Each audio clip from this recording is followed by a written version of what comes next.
patriot movement, unfortunately try to filter every blasted thing through the Bible, not realizing that it was a confluence of plotters at the Nicene Council who left out as much stuff as they put in.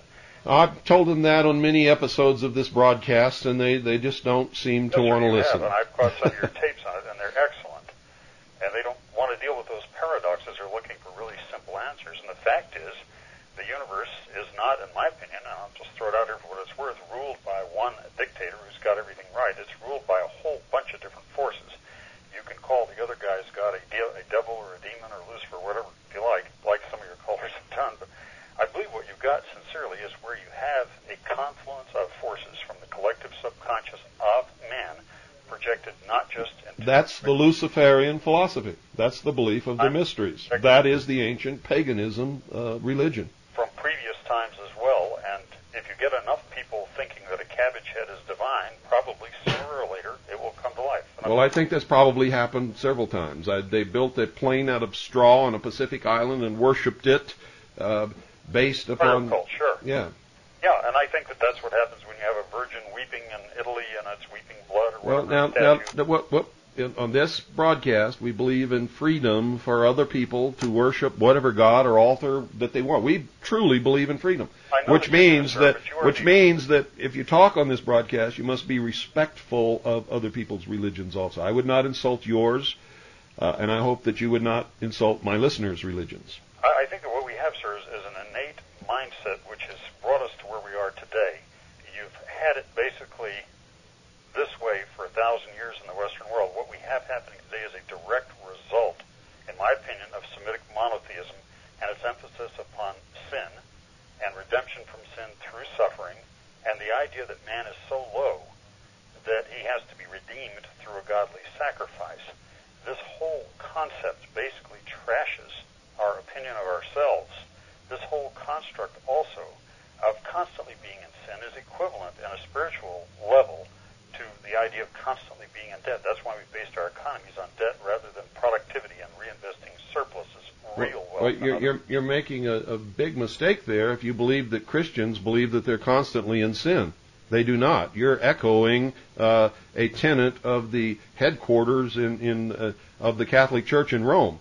But most Christians who believe that they have been saved through their belief in Jesus Christ are no longer in sin. They do not live their lives in that manner. Well, they go through a very complex rule book. Not if they believe... The code of honor amongst the ancient Teutons was very, very simple. Just had a few things. Didn't require a whole treatise on it. People basically knew what was right and did it. Well, everything in those times was simple. The way they lived, the way they got their food, the way that they thought, their mathematical problems were all very simple. It is only logical that their religion reflected this simplicity. They lived very close to nature, and so their religion usually reflected their relationship with nature. It was based upon nature and the observation of natural law and putting man to live according to natural law. So it didn't try to manipulate people through sin and guilt and a promised paradise or redemption or that sort of thing. The only religion that I know that does that is the Catholic religion.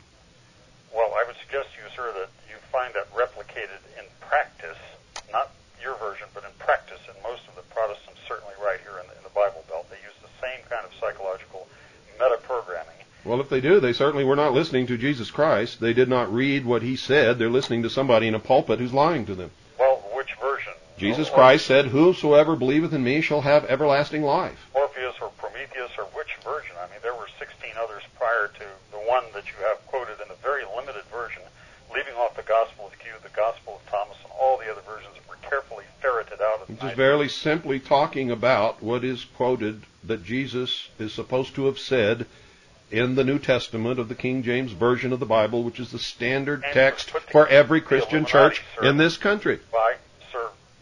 By what? By people from the Illuminati. It was a very select committee. No, wait a minute. Whoa. You said that these people believe that they're living in sin all the time in this stuff, and I'm telling you that's not what Jesus said, and now you say it was created by the Illuminati. You are taking and twisting the conversation into an area that has nothing to do with what I said. Well, I understand where you're leading with that. I'm simply saying that... I wasn't leading anywhere. I was just telling you that if someone is a true Christian and reads the words of Jesus Christ, they do not and cannot believe